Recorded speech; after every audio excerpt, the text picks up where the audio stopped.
So welcome everybody. We're now live on YouTube tonight for tonight's live Q&A. We'll be looking at the future of football, and today on our panel we have our chairman, Nigel Travis, our director of football, Martin Ling, and our CEO, Danny Macklin. And I'll very quickly hand over to you, Nigel, for you to introduce the evening. Thanks, Dan, and welcome this evening or this afternoon here. It's still light out there here in Boston. And hi to all our fans. Thank you for your ongoing support and interest in the club during this difficult period. And certainly at Leyton Orient, it's never dull. There's always something going on, and probably I should say in football there's always something going on. So I just want to start off with a little bit of history. For those who don't remember, I'm a fan first. And when I was first involved with our consortium, which effectively started early 2017, and we looked at taking the club over, we put a plan together.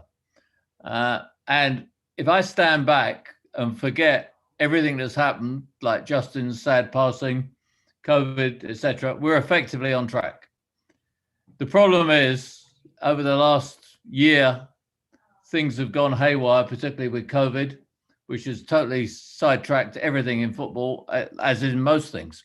And it was interesting, right before this meeting, I sit on a board in the States, and I was talking to the CEO about doing the budget for next year. And he said, how the hell can I do a budget for next year when I don't know what the election's going to bring here in the States, which, before anyone says it, it's going to be a crazy election. And I'm kind of concerned in terms of law and order with the results. What's going to happen to the economy? What's going to happen to COVID? What's going to happen to testing? What's going to happen to the vaccine? There are so many uncertainties, and football has been right at the heart of all that disruption. But let's stand back. When we bought the club, we don't truly know how much we were losing because the previous regime didn't actually hand over pristine accounts, but we think it was about 4 million a year. And we set a plan that we would get that loss down to about 1.25 million within 5 years. We agreed we wouldn't do it by brutal cost cutting because we could have got there by that, as we wanted to progress with the ultimate goal within a few years of being in a solid position in League One. That remains our goal. And if you think about it, Martin was given a really tough job of having to put a squad together in, I think, Martin, 3 weeks, something like that.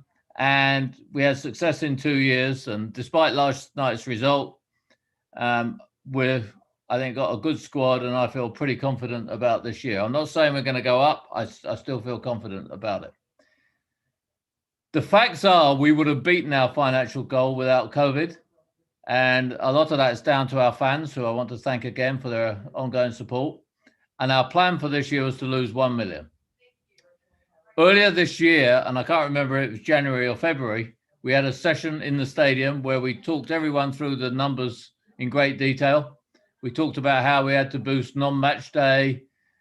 We talked about how streaming was a new revenue stream. And I'm pleased that we looked at all that. Non-match days have effectively disappeared because you can't have people here for parties, weddings and the like.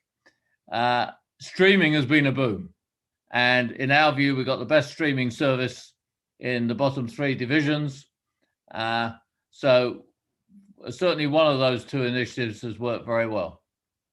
So recognize we were on track. We then had to start thinking about COVID. We got shut down. We spent months thinking about it. And essentially, we planned to return with crowds in the middle of the year, like December. And we had an additional cost of 1.5 million. Now, 3 weeks ago, the government, after encouraging us to invest in social distancing, and by the way, I just want to comment, I think if you looked at Barrow's ground last night, no, Walsall's ground last night, they did a nice job with their, I think they were green circles of social distancing. We've done something similar. So we were all ready, but the government did a U-turn, not for the first time. So the extra loss of 1.5 million that we budgeted for COVID kind of became 2 million. So effectively this year, we're expecting to lose 3.5 million pounds. The original 1 million, and on top of that, the COVID loss of 2 million. So you're going to ask the question, how's that funded? Well, basically, put my hand in my pocket, the ball puts their hand in their pocket. We're all putting our hands in our pocket to fund it. Now, when we met earlier in the year, we said football needed a radical reshape. And I told you that we as a club have submitted proposals to the EFL for improving the situation. And the key things that we shared with you that night were we needed a strong salary cap. Thing happened.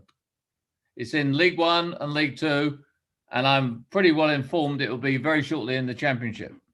A stronger owners and directors test. We've seen at Leyton Orient what happens if you have a crazy owner. And by the way, if you think I'm crazy, I probably am, but not crazy in the same sense as shouldn't pass the owners and directors test. And then also discussion about artificial pitches. So all that was submitted to the EFL last November. They've been working on it. And I know there's been a lot of criticism of Rick Parry over the last few days. I'm going to tell you now, without a leader like Rick Parry, we will get nowhere. He is the biggest asset the EFL has, and I'm very supportive of him. I think you'll hear from Danny that he has. And his goal is to get every club into a sustainable position. So you say, well, what does that mean and why is that important? Well, we don't want to go through the dark days of the end of the Mr. B regime where we were having to go and see what happened at the High Court. But what it truly means is that people like me who are very happy as a fan to invest in Leyton Orient, I'm not happy about investing in additional losses. I want to invest in constructive things like the academy, the pitches we have at the training ground at the academy ground, and also the things like upgrading the East Stand. The other reason is any football club needs a continual stream of investors. And I sat on a call yesterday with several other chairmen, and the chairman of Rotherham United actually said, we're going to run out of people to keep clubs like Rotherham going in years into the future. So we need a stream of investors. And at Leyton Orient, as I've explained to you before, I've been talking to investors continually over the last few months. So when we set up this call, it was to explain about Project Big Picture. That was yesterday. And as everyone knows, the project was leaked over the weekend, article in the Telegraph. We had league meetings yesterday to talk about it. I won't be on it tomorrow, but Danny will. There's another league meeting tomorrow. I think everyone probably has had a chance to read about it. It's been written everywhere. It's even big news here in the States. So we'll talk about that. I know you've got some questions about that, but life has moved on a little bit since that. And I'm going to get Danny to talk about what happened at the Premier League meeting today. But I want to just go through the way I look at things overall as things that you can control. I can basically control, hopefully in a let's say in a highly participative way, we control things at Leyton Orient. You can influence. We can influence the EFL. And they have great meetings on Zoom like this, where we all have our say. We had one yesterday. And there's things beyond our control. We can't control the government, who I've been very critical about. And we can't control the Premier League. We can't even influence them. So just remember that as we go through your questions. There's things we can do and there's things we can't do. So I'm going to pass over back to Dan. And I think it'd be good, Dan, if we just got Danny to give an update of what's happened in the last period of time. Okay, thanks, Nigel. They say a week's a long time in politics, but I think a week at the moment in football feels about 5 years. So clearly over the last hour or two, the Premier League have made an official statement. I think it was an hour before that. There was sort of rumours circulating, certainly in the world of social media. So as a consortium of the Premier League clubs, they have rejected the proposals that were put forward for Project Big Picture. That was following a EFL Premier League club meeting that was held earlier on today. But what came out of that, whilst there was the rejection to that proposal that was put in, is a financial support package, which I think a few people have called basically a bandage aid of £50 million of additional new money. Now that at the moment there's further detail that's got to come from that. The split of that between grants and loans, albeit those loans are interest free, is yet to be communicated. There's many rumours out there in the press, but we've yet to have that formally said to us. So it'll be interesting to see how that works. Initially, that's for League One and League Two clubs, but the Premier League have said that they're committed to providing financial support. Obviously, again, what level that is to the Championship as well as to League One and League Two. So a couple of hours in, there's a lot more meat on the bones to be put on there. Now, I think it shows a light at the end of the tunnel. I think the point I want to get across is, 50 million sounds and it is a huge amount of money, but even split between the 48 clubs, and I think you can do the maths on that. It will repair some of that hole, but I'm fairly sure that a chunk of that will be in a loan, and state the obvious, as with all loans, it has to be paid back. More information to come on that, but it certainly shows, to me at least, some potential hope. And I think what the Big Picture project has done, that I'm so going to again copy what Nigel said there in terms of praise for Rick Parry, who received a lot of undue and probably unfair public criticism over the last 48, 72 hours. He's trying to drive and protect the well-beings of 72 community businesses, community football clubs, which obviously Leyton Orient is proudly one of those now, or back to being one of those now. And the reality is that I don't think this £50 million would have even seen the light of day anytime soon without that big picture being put onto an agenda. Within 48 hours, it's been discussed. The Premier League have come out and have made that statement today. And I think this, we've said many times over the last 6-7 months that the main thing that's got to happen is the football's got to reset itself. I think today it's found the remote control and realised where the reset button is. It's still got to be pressed, and there might have to be other resets and other modifications. But today, I think, is a key stepping stone on that really important journey to sustainable football clubs. I think what I'd add, Danny, we heard yesterday what the Premier League proposal was last week. It wasn't as lucrative, and it had more conditions than Project Big Picture, and was rejected quite rightly by the EFL after a week of discussion. So Project Big Picture, I think this is the big point you're making, has already moved the needle down the road. We need more discussions, and I think government has failed incredibly with lack of leadership in helping us here. They just basically said the Premier League will bail you out. One Premier League club was quoted as saying to the EFL last week, well, that wasn't put in writing.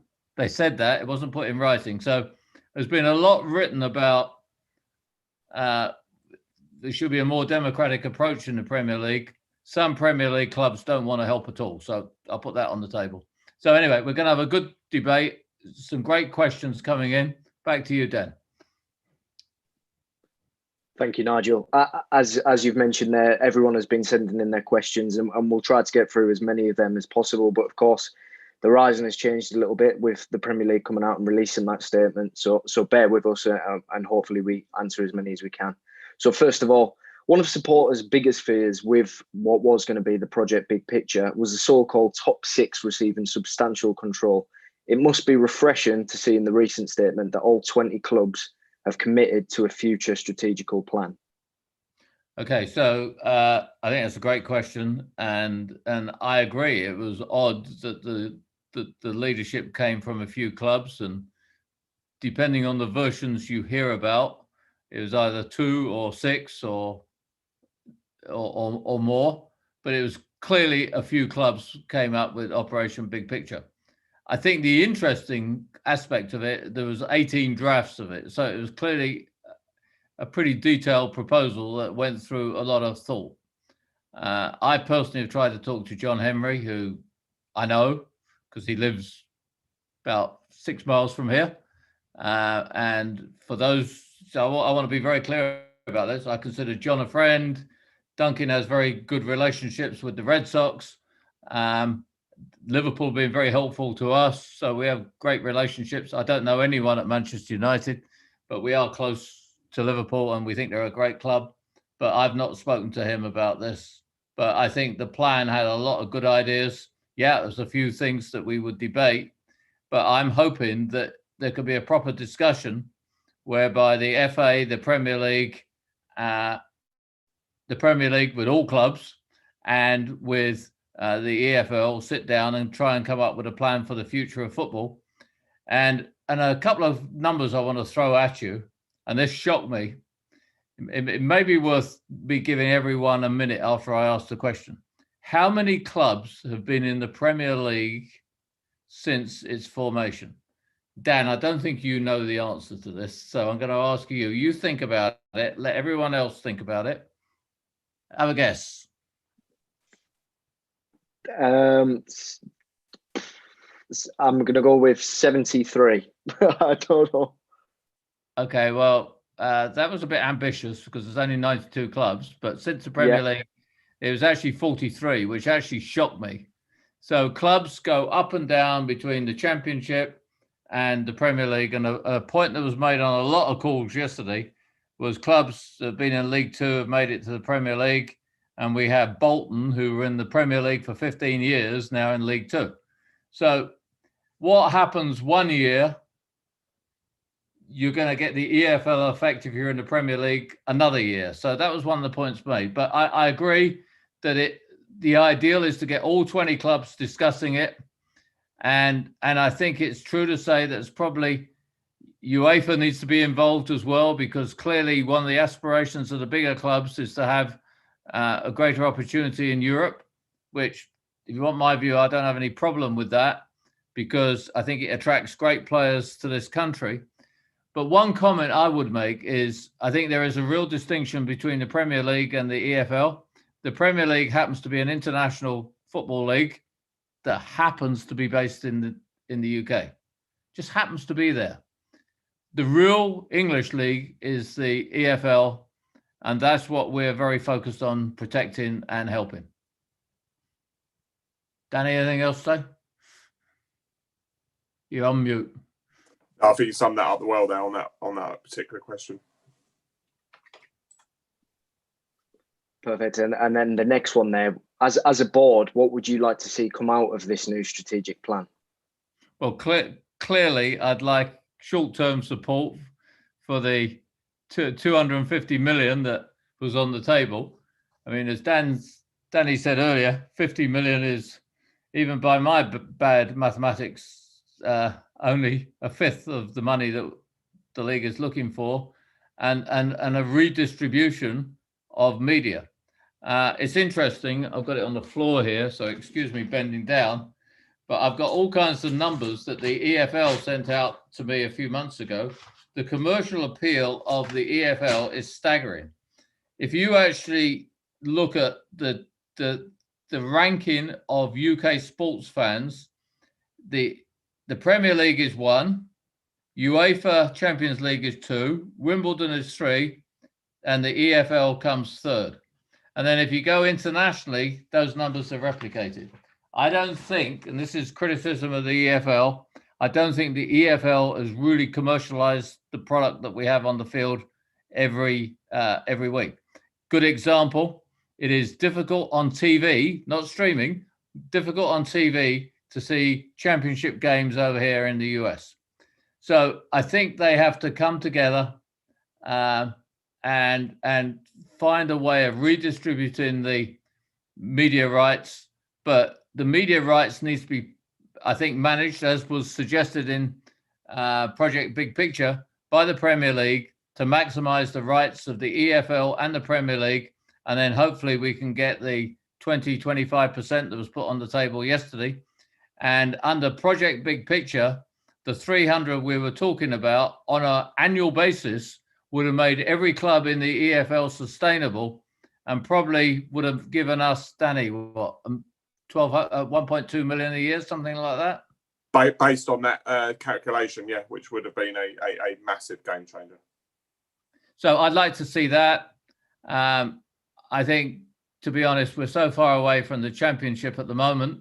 I'd like to, I'm not going to comment really on the promotion relegation. I personally had no issues with the 18 clubs, but a lot of people seem to think 20 is the right number. We can all have views. I think promotion and relegation, some people have raised concerns that's going to go away. It was interesting that last week on Thursday, Ross Embleton and I went on a session at Babson College, which is 6 miles that way. Ross was great. And we talked about American and English soccer. And in the US, the system is basically the MLS, no promotion and relegation. And then you have effectively the USL. That system is terrible in my view. And I think there's not a cat in hell's chance that we lose promotion and relegation. I know that's been a concern. I think the chances of that happening are less than 0.1%. So I think it's making the club sustainable. And, I've already said this, I'd rather put money into the academy and the East Stand and the artificial pitch, not an artificial pitch, a pitch that is a Deso or Cis pitch, which is the hybrid, so that we can use the stadium more often. That's what I call constructive projects, not just throwing money down the drain to fill in losses. And the next question coming in is from Les Bristol. Now that the Premier League have rejected the Project Big Picture proposal, it looks as though they are now going to come up with a new proposal. Shouldn't any new proposal have input from all parties, not just the 20 Premier League teams? Well, I think that's good, but I think the reality is the government said, I think in March or April, right, you guys go away, try and sort out what's going to happen. The Premier League, you support the EFL, and nothing has happened. Nothing. So I think it's great for all the journalists to criticize the people who were taking a leadership role, notably Manchester United and Liverpool, but the Premier League as a whole did nothing. And I've already given you the facts and figures of what they offered last week compared with what they offered today. So I think ideally there should be people sitting down at the table, working this out, the leadership of the EFL, including Rick Parry, the leadership of the Premier League, the FA, probably government needs to be involved. And I point out, this isn't just a football problem. It is also, most sports have got an issue as well. So I think they need to sit down, redistribution of the media rights. And a fatal decision was made in 1995 where the league was offered, was it 25%, Danny? No, 92 was it? Yeah, well, around that time, yeah. It was offered 25% of the domestic media rights and turned it down. Now, I wasn't involved apart from a fan at that time. So that, looking back, was very much a dumb decision. But I think what Rick's trying to do is get us back to that situation so that we can actually have a decent share of the media rights. And remember, something like 8 or 9 of the English team have come out the EFL. I haven't got the exact number. Martin or Danny may know. I don't. But, we've created the wealth at the top by the development of the players. And Danny, I'll come to you for this next question, if that's all right. From that Premier League statement, what is notable is the rescue package in place for League One and League Two teams to prevent them going out of business as impact from COVID-19 this season. That can't come quickly enough. Absolutely, and it's I speak to obviously other counterparts and the counterparts of Martin and Nigel, and there are many clubs in a very bad situation, a very urgent situation as October payroll comes around and November's payroll, we managed to defer, as virtually every club did, certain payments for VAT and PAYE. We now are very much paying those back within the schedule. But there'll be many clubs that just simply have moved that can down the road. They've kicked it down the road and now can't kick it any further. And that it's called a bailout by many, but the reality is it's something that was absolutely essential.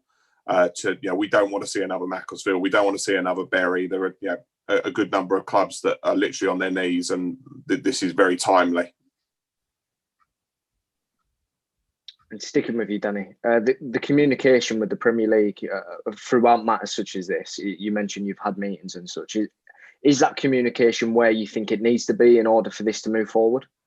Yeah, the communication, to make it clear, has been with the EFL, namely Rick Parry and Dave Baldwin, who's the CEO at the EFL, and those two have led those discussions with the Premier League. There's one quote I'm going to pull out here from just reading the statement from the Premier League earlier. This project has the full support of the FA and will include engagement with all relevant stakeholders, including the most important thing, fans, government, and of course the EFL. Now, I've not seen a statement like that come from the Premier League. I think today is an absolute landmark.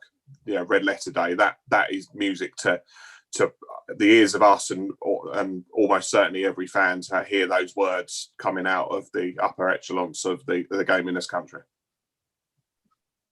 Absolutely. And Nigel, this is from Jonathan Kay. Project Big Picture was an obvious attempt by the Big Six to set the conversation about football around more control and more of the future TV income for themselves, rather than about governance and sustainability. Do you agree that the government needs to act on its 2019 manifesto commitment to a fan-led review of football governance? Well, I'd rather not have the government involved because, and it won't surprise anyone, I've got very little faith in anything the UK government does. They've been incredibly inconsistent. They go from one disaster to another. Now, I'll be totally honest to all Orient fans. Boris Johnson once lied to me to my face, so I can't put any faith in people who do that. So I find government being involved kind of tough to take. I think football and the FA should be able to do this themselves. I think government should focus on sorting out the big problems that exist. I'm going back over Jonathan's, as usual, very well worded question. I think about future TV income for themselves, he's talking about the Big Six. Yeah, I think that was probably a stretch, but I think the point I would make is we have a fantastic game. Other sports are losing support on TV quickly. I think other sports are demonstrating that they are too long. I'm particularly talking about American sports. And they don't have the drama that soccer has, or football. I'll keep going backwards and forwards. But what football has is the drama. Take last night's game. Didn't like the result, but it was a good game.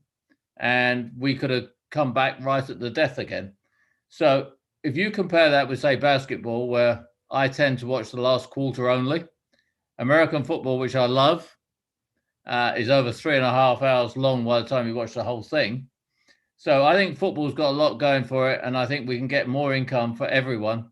And the central point of all this, in my view, is for clubs to survive in all the communities around the country. We need to get more of that broadcast income, and we need to increase the amount of broadcast income. But more of that needs to come down to the EFL, and the proposal under Project Big Picture was 10%. Which would have been very nice for clubs like Leyton Orient. And remember, the only reason I'm involved in this is I am a fan and I wanted to save the club. So very committed to doing what's right for Leyton Orient.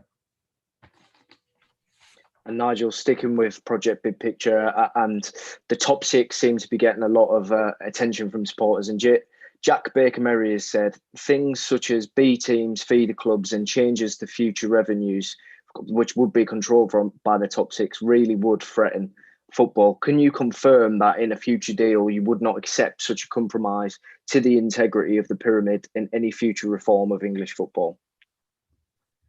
Again, well worded. I think what I'd say is, who knows? I mean, at some stage, here's my predictions. The World Health Organization said COVID will go on for 2 more years. How much longer will people be able to put their hands in their pockets? I mean, I said, and I repeat it, clubs will go out of business in the next 5 or 6 weeks. They will probably find a way of surviving a few more weeks. I mean, think how long Macclesfield survived and how many times we went back to the High Court under the previous regime. But there will come a time when our board has to say we can't put any more money in. So I think to say, you know, you won't make a compromise is a little bit too narrow in thinking. Sure, everyone wants a perfect deal, but out of any radical deal, which Project Big Picture was, hopefully will come compromise and common sense. I think I'm the first to say, and I've already said it, I think having the 20 teams in the Premier League involved is important. I think a lot of clubs in the Premier League are jealous or frightened about teams in the Championship. I mean, it's been commented to me at least 3 times in the last 24 hours that Stoke City could carry on because they got a very well-off chairman. They could carry on for years with huge losses, probably could. But that's no reason for not thinking about the Millwalls and other teams that exist in the Championship. Think of Wickham, they're in the Championship. And later on this afternoon, I'll be talking to their chairman. So I also, it's not in the question, I also don't think it should just be about Leagues 1 and 2. I think it should be about the EFL as a whole. Right, going back to some of the other B teams, the B teams, etc. Well, the only thing I would say, and I've not really studied it, the B team system does work well in most other countries, including Spain, and I think in Germany. Isn't it Germany, Danny? Yes, yeah. I don't personally like it, but it works in other countries. But I don't see it replacing, if you like, Morecambe or Leyton Orient or whoever. Feeder clubs, no, I don't like that idea. I have suggested before that Premier League clubs could invest in clubs in League 1 and League 2, perhaps up to 25%. And if ever we get close to the Premier League, that could be sold, would have to be sold because of competitive reasons. I think everyone needs to understand football is so broken that we won't get people to invest if it continues to be in this current state. And that's without COVID. That's what I've tried to separate at the start. COVID is one thing. The ongoing lack of sustainability of football is another one. Thank you, Nigel. Before I move on and ask you another question, can I just ask fans that are watching if you could send in some questions for Martin at the end of the topic? We're gonna ask some football related questions. But now moving forward, Paul Bushell has asked, do you care what the fans think, and will you take into consideration their feelings towards this topic? Yeah, we do. That's why we're having this session. And you know, I think in many ways it's unfortunate it's not like a Zoom with like 300-400 people on, but it's not. But I mean, just by you sending your questions, we take it into account. Well, we do care. And I think we've demonstrated right from the start that we're transparent. I mean, tell me another chairman that tells you all the finances like I do. I had an investor come to me the other day, said, where do I sign the NDA? I said, you don't. We tell the fans all the stuff you're going to find out. So I think we're very open, transparent, and we do take this into account. But I think we have to recognize I've only got one real interest at the end of the day, and that's Leyton Orient. I want Leyton Orient to continue to move forward, to continue to go up the leagues. And one thing you should know is Project Big Picture. I always said if we got to the Championship, I probably wouldn't want to be involved because it's a crazy league where the average club loses 16 million. That's a crazy situation. If Project Big Picture meant that clubs were sustainable in the Championship, I think that's a much better model. So the model in the Championship is clearly very broken. And the clubs last year lost a total of 380 million.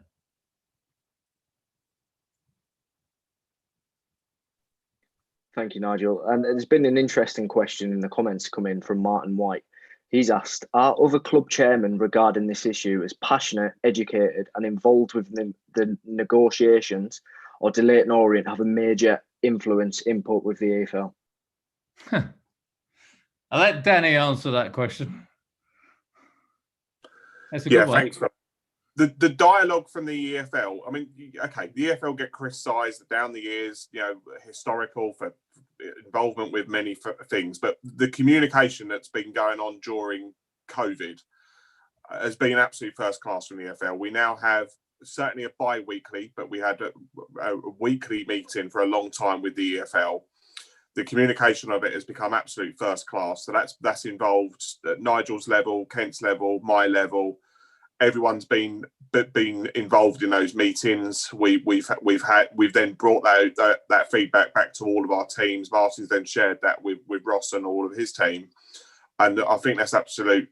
It's paramount. And Rick Parry's led that in making sure that dialogue and our voices are heard, whether you're in one side of the pond over in Boston or over here. You can pick up the phone. I can do that. Nigel can do that. Kent can do that, and we'll get an honest answer in the same way that we give an honest answer to our fans. Yeah, I mean, to that point, I think Rick Parry is probably the only guy capable of pulling this off, given his history with the Premier League and his experience.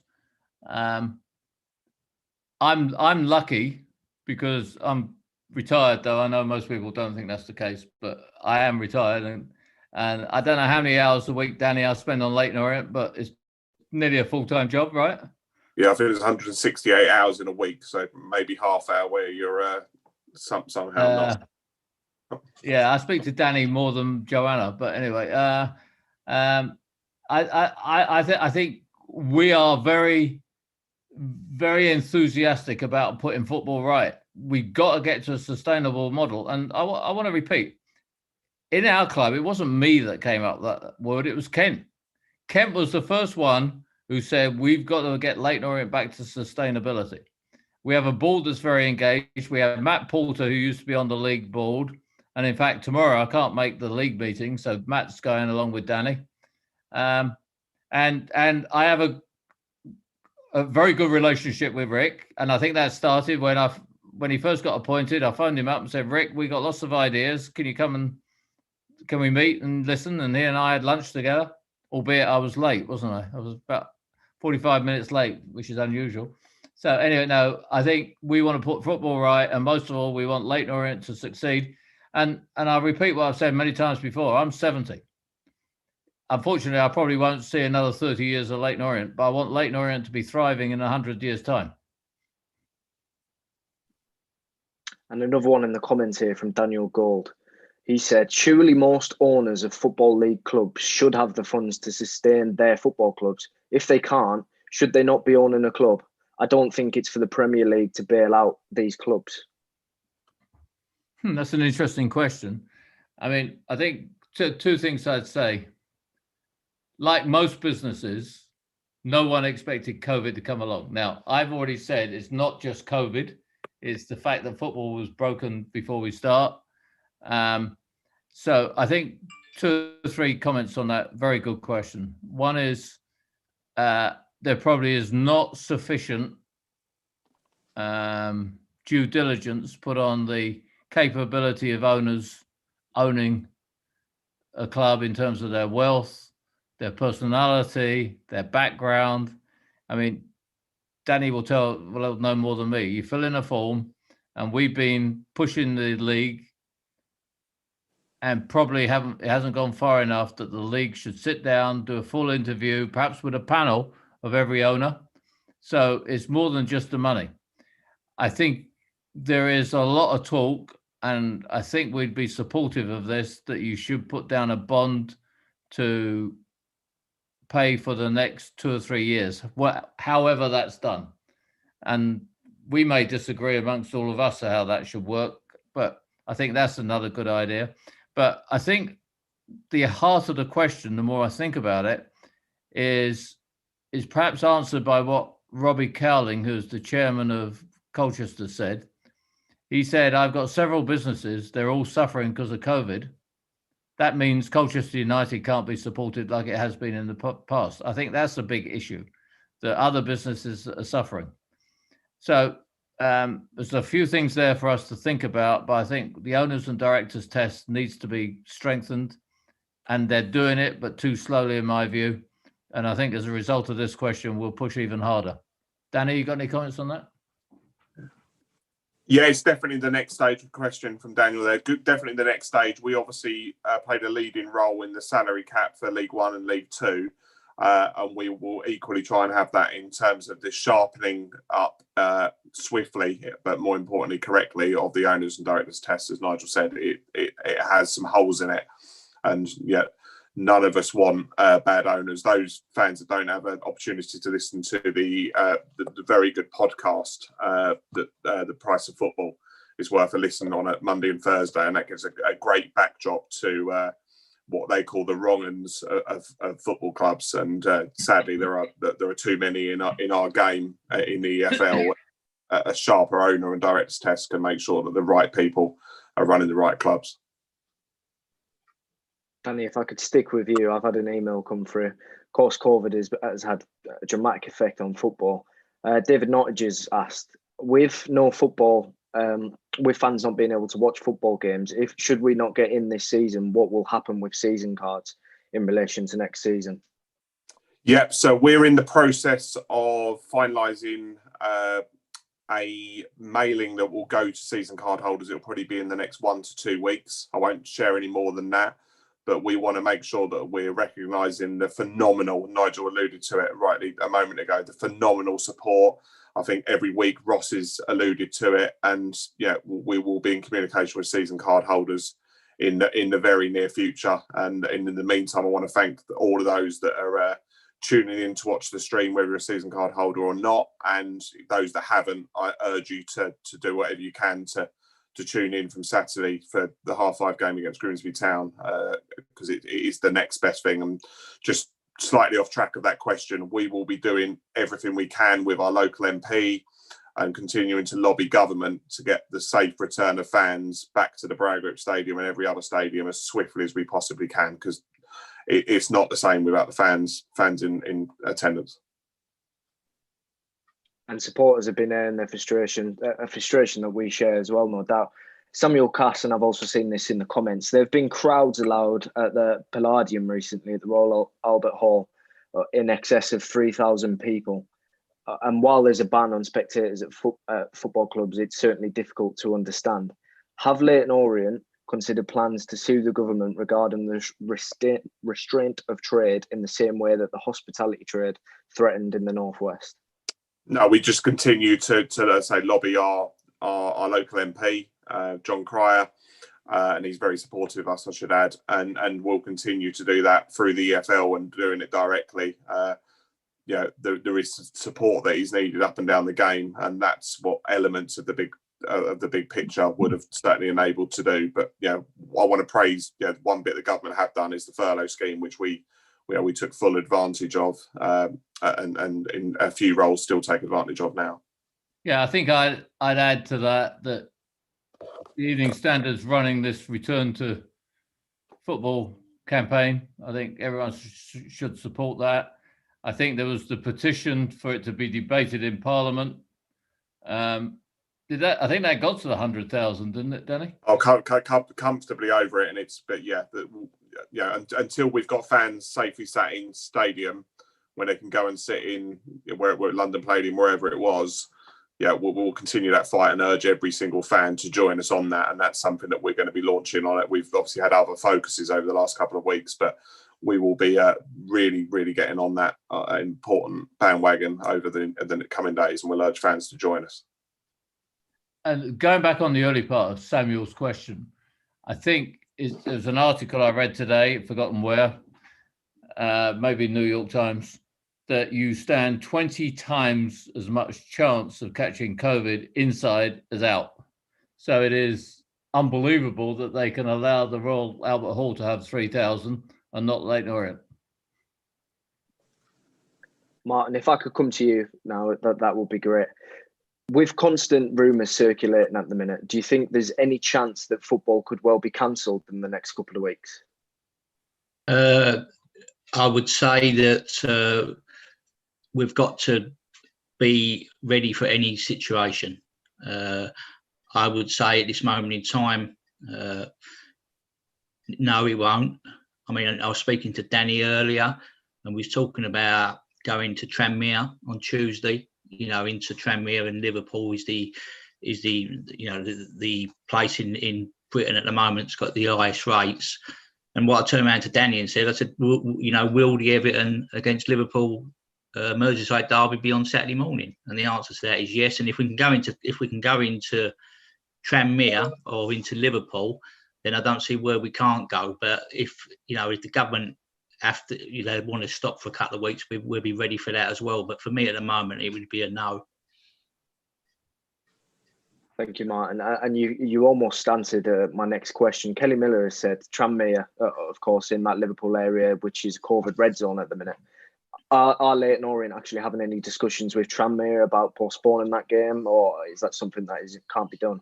No, to be honest with you, we were guided by the EFL along the lines of, silly little things like we'd normally have a pre-match meal within 20 minutes of the stadium, but we would have that, probably 2 hours away or an hour away from the stadium on the day, and take as much precaution as we can. But no, we'll be guided by the EFL. The EFL will decide whether games go ahead or not, and then we will follow whatever they deem to be the right course of action. So let me just jump in there. I mean, I've raised this as a concern earlier with Martin and Danny, and given our recent COVID experience, we're on heightened alert, shall we say? But it was pointed out that before our game, the Liverpool derby takes place. So I guess if they play, we're going to have no choice. But it is concerning because that area is pretty high from everything I've seen. I'm just going to add to that and say the documentation that we've done as a club is excessive. Well, not excessive, you can't do too much, but it is extensive. And Tranmere are no different. It's literally a 220-page document of all of the risk assessments that they've conducted. We'll be doing the same when we go into the hotel, when we go into the coach. You name it, we'll be doing absolutely everything. And Martin and his team, won't and aren't leaving a stone unturned. Yeah, fans should know that going to Barrow last week was an expensive operation. It cost us a total of around 7,000.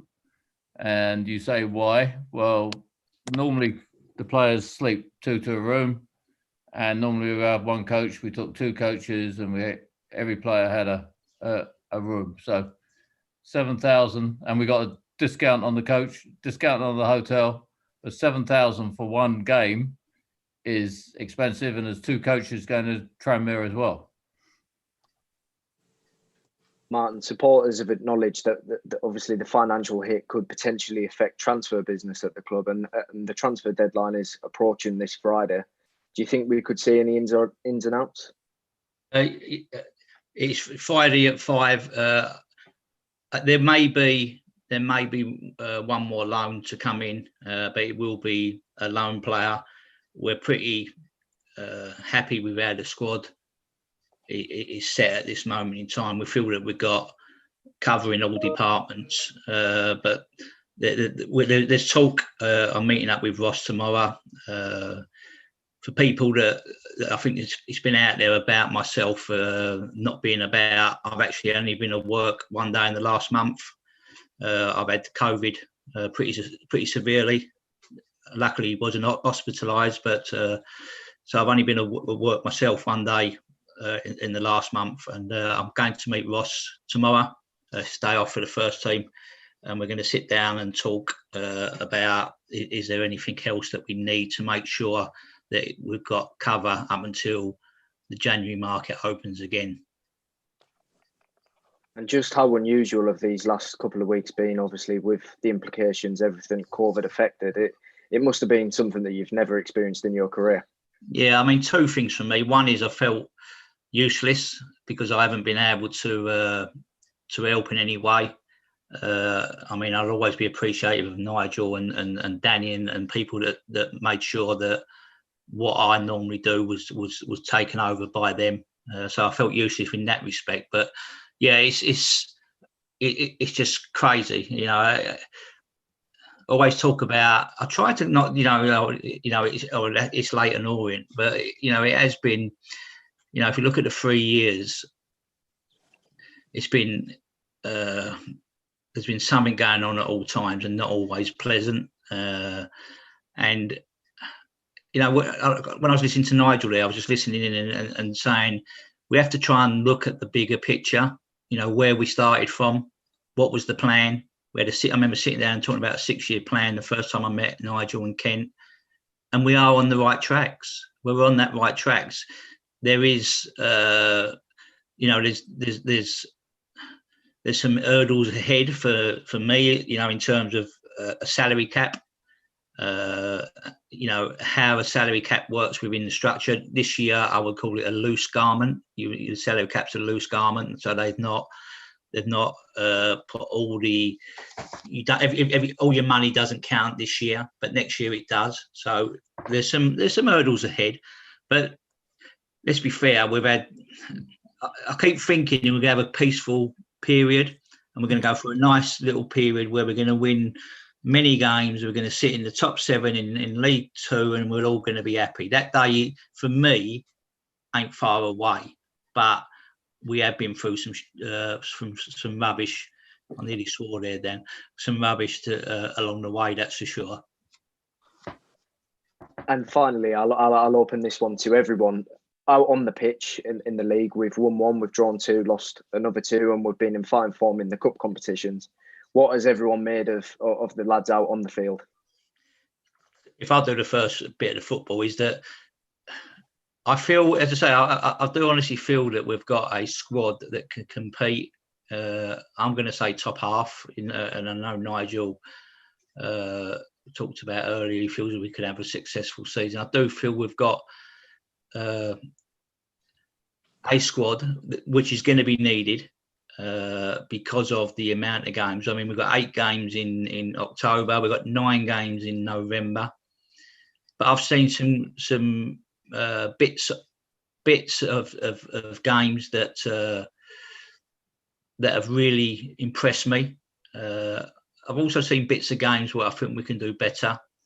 But I do feel we've got a nucleus of a squad that can push to the top half. I think if we get top half, 7th ain't that far away from 12th in my head. So if we aim top half and an outside stretch, we look playoffs.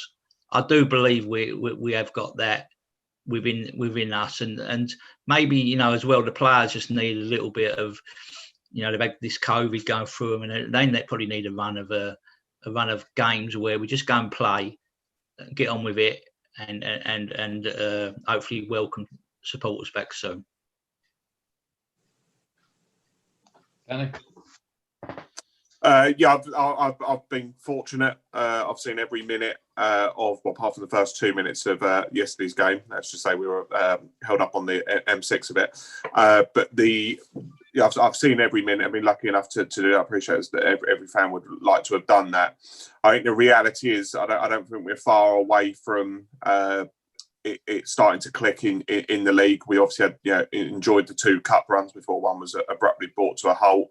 When we go forward, used to see Danny Johnson. I mean, every time he's on the ball, I wouldn't want to be a defender that marks. It reminds me of watching videos of Mr. Ling in the Premier League.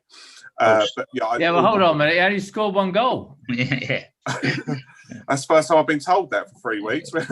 Yes, right.